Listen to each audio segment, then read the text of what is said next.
Hello everyone, welcome to BC Academy. Myself Aditi Mishra, your physics teacher, has came here to tell you about force and laws of motion. तो हमने first video में force के बारे में जाना था. About force, a push और a pull on a body is called as force. किसी पुश या फिर पुल को किसी ऑब्जेक्ट के ऊपर जो हम डालते हैं उसे क्या कहते हैं? फोर्स. फोर्स के कुछ हमने इफ़ेक्ट्स जाने थे कि स्टेशनरी ऑब्जेक्ट को मूव कर सकता है, उसके स्पीड को इंक्रीज़ कर सकता है, उसके स्पीड को डिक्रीज़ कर सकता है, उसे वहीं पे स्टॉप कर सकता है. बैलेंस्ड फोर्स और अनबैलेंस्ड फोर्स के बारे में जाना था कि उसके ऊपर कौन सी, ये ब्लू टीम रेड टीम के बारे में जाना था और अनबैलेंस्ड फोर्स के बारे में जाना. ठीक है, अब हम न्यूटन्स लॉस ऑफ मोशन के बारे में. अब न्यूटन्स के कुछ 3 लॉज है टोटल. कितने लॉज? 3 लॉज है मोशन के. तो let's discuss Newton's first laws of motion. First law, a body at rest will remain in rest. मतलब एक बॉडी है वो रेस्ट पे है तो रेस्ट पे ही रहेगा जब तक उस एक बॉडी है वो रेस्ट पे ही रहेगा जब तक हम कोई इस पर एक्सटर्नल फोर्स ना डालें. एक बॉडी तब तक मूव करता रहेगा जब तक हम उस पर कोई एक्सटर्नल फोर्स ना डालें जिससे वो स्टॉप, ब्रेक ना मारे, ऐसा कुछ ना करे. तब तक क्या, ब्रेक मारना भी एक क्या है? फोर्स है. तो ये सब जब तक नहीं करते तब तक क्या होगा? बॉडी मूव मतलब स्टॉप नहीं होगा. तो मतलब अ body at rest will remain in rest and a body in motion will continue in motion in a straight line with uniform speed unless it is compelled bye an external force. मतलब कि जब तक कोई external force नहीं आ जाती तब तक वो रुकेगी नहीं, ना चलेगी. अब इनर्शिया. इनर्शिया क्या है? Inertia is a property. This diagram is taken from your NCERT CBSE book. Inertia. Inertia is the property of a body due to which it resists change in state. मतलब inertia की property है, body की property है जिससे क्या होता है? Body में चेंजेस आती है, उससे मूवमेंट होती है, यूनिफॉर्म मोशन होता है. ठीक है, मोमेंटम. अभी इसी फर्स्ट लॉज ऑफ मोशन के बाद हम लोग जो टॉपिक डिस्कस करते हैं that is a momentum. Momentum को हम लोग डिफाइन करते हैं मास इनटू वेलोसिटी, और मोमेंटम को रिप्रेजेंट किससे करते हैं? P से. किससे?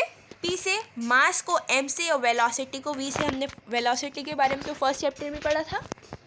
सो momentum of body is defined as the product of its mass and velocity and the force required to stop moving body is directly proportional to its mass and velocity. ठीक है, मतलब ये force जो है उसको मतलब उसके अंदर ये किसके डायरेक्टली प्रोपोर्शनल है? मास और वेलोसिटी. मोमेंटम डायरेक्टली प्रोपोर्शनल है, इनडायरेक्टली नहीं, डायरेक्टली प्रोपोर्शनल है मास और वेलोसिटी के. This momentum is equal to mass into velocity. So P equals to M into V. And where P equals to momentum, M equals to mass of body, V equals to speed of body. And SI unit, what? SI unit of momentum is kilogram meter per second. What is the SI unit? Kilogram meter per second. अब Newton की second law के बारे में हम discuss करेंगे. Newton का second law है force equals to mass into acceleration. ठीक है, न्यूटन का सेकेंड लॉ क्या है? Force into mass into acceleration. The rate of change of momentum of a body is directly proportional to applied force and takes place in the direction in which force act. मतलब momentum जो है ये किसके ऊपर directly proportional है? हमने पढ़ा था अभी. It's dependent on mass and velocity. ठीक है, डायरेक्टली प्रोपोर्शनल मोमेंटम है तो मास और वेलोसिटी पे, पर जो उसकी डायरेक्शन जब उसके साथ आ रही, what acts the force direction, then force equals to change in momentum upon time taken. मतलब मोमेंटम यहाँ पे देखो F equals to mv minus MU by T. अब देखो यहाँ पे V किसके लिए होता है? V किसके लिए होता है? Final velocity, U initial velocity. तो momentum into final velocity minus momentum into initial velocity by T. T represent to time. यहाँ से हमने m को कॉमन ले लिया, but we know that v minus U by T. मतलब v, हमें acceleration पता है ना, v minus U upon T किसकी वैल्यू होती है? एक्सेलरेशन को.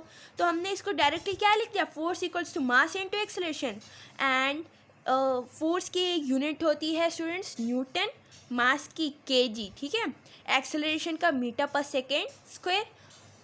हाँ, एंड यहाँ पे फोर्स मास इंटू एक्सेलरेशन होगा kg मीटर पर सेकेंड स्क्वायर, ठीक है। ये second laws of motion and the Newton's third law of motion. अब न्यूटन का थर्ड लॉ क्या है मोशन का, कि force of action equals to force of reaction. मतलब जो भी एक्शन, मतलब एक दीवार को हम जब धक्का देते हैं, मतलब धक्का देने की कोशिश करते हैं, तो उतना ही धक्का हमें भी लगता है। मतलब वो फोर्स क्या है, वो रिएक्शन भी, रिएक्ट भी करता है, ठीक है। This is about Newton's third law of motion. Whenever one body exerts a force on another body, the second body exerts equal and opposite force to the first body.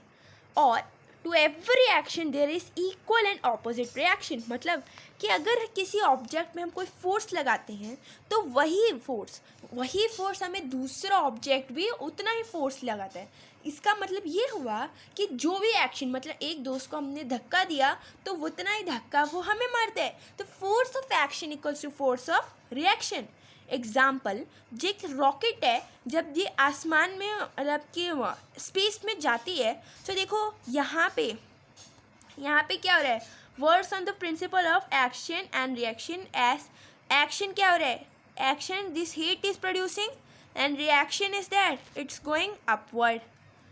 और bullet gun को जब fire करते हैं, आपने अगर देखा होगा कि जब हम गन का जो ट्रिगर होता है उसको क्लिक करते हैं, तो उसका एक्शन क्या होता है, बुलेट आगे जाती है और हमें झटका लगता है। Jerks we have in our hands, okay, हमारे आर्म्स पे क्या उतना ही जर्क लगता है, झटका लगता है।